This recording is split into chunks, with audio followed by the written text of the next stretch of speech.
Hello friend, आप RRB pure DV के जो फाइनल ज्वाइनिंग है उसमें किन किन कागजों को आपकी ज़रूरत है, उसमें कुछ लिस्ट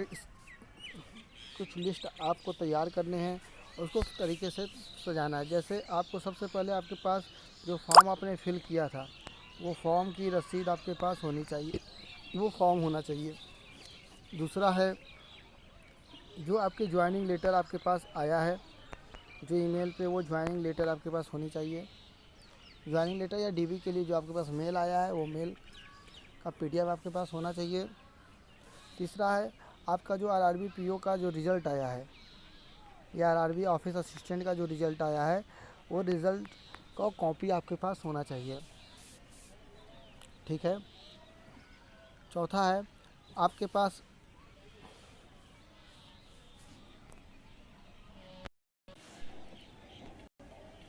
फॉर्म होना चाहिए, सबसे पहली चीज़। दूसरी, आपके पास रिज़ल्ट होना चाहिए जो आपने एग्ज़ाम दिया है आरआरबी पीओ और असिस्टेंट, जो भी आपका सिलेक्शन हो रहा है उसके रिज़ल्ट, जो फाइनल रिज़ल्ट आए हैं। उसके साथ ही आपको जो ईमेल आया है उस मेल पे एक पीडीएफ आई होगी ज्वाइनिंग का, वो आपको लेके जाना है, या जो लिस्ट निकला है वो। ठीक है। इसके बाद आपके पास 10th की मार्कशीट विद सर्टिफिकेट, 12th की मार्कशीट विद सर्टिफिकेट, ग्रेजुएशन की मार्कशीट विद सर्टिफिकेट। इसके साथ जो आपने अदर प्रेफरेंस में दिया होगा जैसे कंप्यूटर का सर्टिफिकेट। इसके बाद जो आपकी डिग्री में आपने दिया होगा वो चीज़, डिग्री या प्रोविजनल। ठीक है।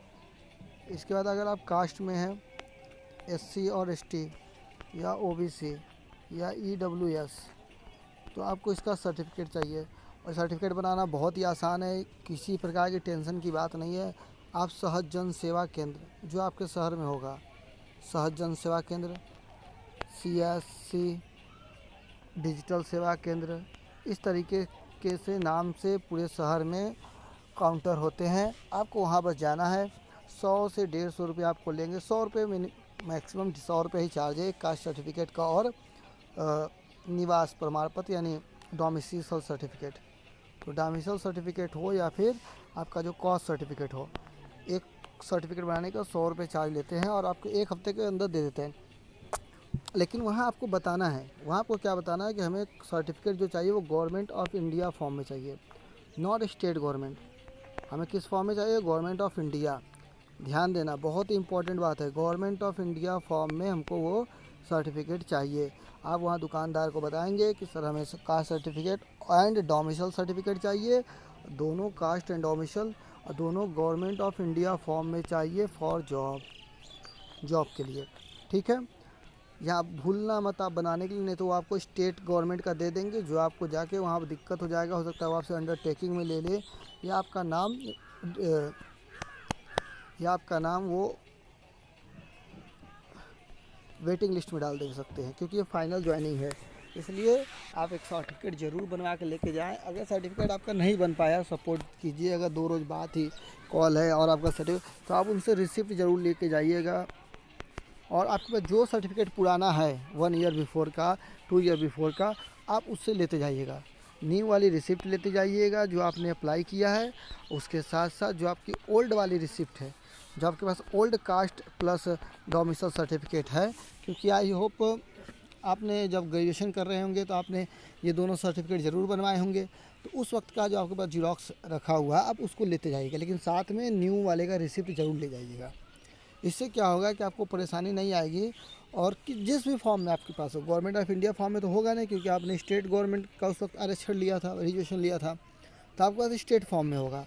ठीक है। तो आप इसी स्टेट वाले को लेते जाइएगा, लेकिन साथ में आपको न्यू रिसिप्ट होनी चाहिए गवर्नमेंट ऑफ इंडिया वाली, जिससे वहाँ जो आपके ज्वाइनिंग कराने वाले होंगे उन्हें जानकारी होगी कि चलो बंदा हमको 1 हफ्ते या 10 दिन में या ज्वाइनिंग के दिन अपने जोन में जमा कर देगा।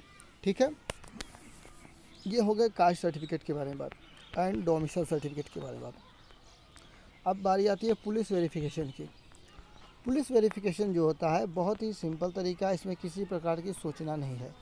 आप सोचते हैं कैसे होगा, लेकिन जो पुलिस विभाग है उनको पता है, क्योंकि वो ये काम करते ही हैं कि जब किसी बच्चे का जॉब लगता है उनके एरिया में तो वो उस उस प्रोफार्मा जो आप लेके जाएंगे उस पर सिग्नेचर मोहर लगाते ही रहते हैं। तो इसके लिए आपको किसी प्रकार की सोचना नहीं है, बस आप जाएंगे, फॉर्म फिल करके जाएंगे और साथ में किसी को ले लीजिएगा, अगर कोई पहचान के हो, जिनका पुलिस थाने में आना जाना हो, पर्चे से हो, या अगल बगल दुकानदार भी होते हैं, या फिर डायरेक्ट आप चले जाइएगा, तो आपका काम हो जाएगा। इसके लिए सोचना नहीं है, ठीक है। नेक्स्ट आता है मेडिकल सर्टिफिकेट। तो मेडिकल सर्टिफिकेट जो आपका होता है बहुत ही सिंपल है। इसके लिए आपको जिला अस्पताल जाना है। जिला अस्पताल जाने के बाद आप वहाँ जाने के बाद पूरे जो फॉर्म में जितने भी चीज़ें हैं वो सब चीज़ आपको चेकअप करवा के उसमें सब एग्ज़ामिनर सब लिखता जाएगा। लास्ट में आपको क्या कहते हैं कि जो मेन वहाँ के मुख्य चिकित्सा अधिकारी होते हैं उनका मोहर और सिग्नेचर आपको मिल जाएंगे। इसमें पूरे 1 दिन लग जाएंगे बनवाने में। और अगर कोई जिला अस्पताल में तो खैर जल्दी पर्चे के मिलते नहीं हैं। अगर कोई पर्चे का आपका हो तो ठीक है, नहीं है तो जाकर आप वहाँ बताइएगा तो आपका काम हो जाएगा। इसमें किसी प्रकार की दिक्कत नहीं आनी चाहिए। नेक्स्ट आता है श्योरिटी। तो श्योरिटी क्या है कि श्योरिटी एक तरीके से आपका बैंक बॉन्ड करता है कि आप उनके बैंक में 1 साल 2 साल या 3 साल कार्य करेंगे, ठीक है। इससे पहले अगर आप जाते हैं तो बैंक को आपको वो पैसा पे करना पड़ेगा, ठीक। तो किसी प्रकार की परेशानी नहीं इसमें भी। इसके साथ 2 विटनेस लगेंगे, तो जाहिर सी बात है श्योरिटी की बात है, इसमें विटनेस में आपके फैमिली के लोग ही होंगे, ठीक। नेक्स्ट आता है करेक्टर सर्टिफिकेट। करेक्टर सर्टिफिकेट का परफॉर्मा जैसा प्रथमा यूपी ग्रामीण बैंक ने तो दे दिया है, 2 ऊपर ही नोटिस में दे दिया है, PDF में 2 दे दिए। उस वही करेक्टर सर्टिफिकेट जो आपको दूसरा आपके बारे में बताएगा कि ये कैसा है, कब से रहता है, और ठीक है। और करेक्टर सर्टिफिकेट आप कॉलेज का भी बनवा लीजिएगा साथ में, और कॉलेज से भी हो सकता है या फिर जो भी उच्च पद पे आसीन है, जैसे आपके यहाँ आप उसमें सभासद का भी करेक्टर सर्टिफिकेट एक ले जा सकते हैं, लेकिन करेक्टर सर्टिफिकेट 2 लगता है। तो आप इसे कॉलेज से बनवा लीजिए, और एक अपने पास के तहसीलदार हो गए या फिर गैजेट ऑफिसर हो गए, इस तरीके से होते हैं, आप इनसे बनवा लीजिएगा, ठीक है। इसके साथ आपके पास सभी कागज़ कंप्लीट हो गए और आप जाइएगा, आपका बहुत अच्छे तरीके से हो जाएगा। Thank you.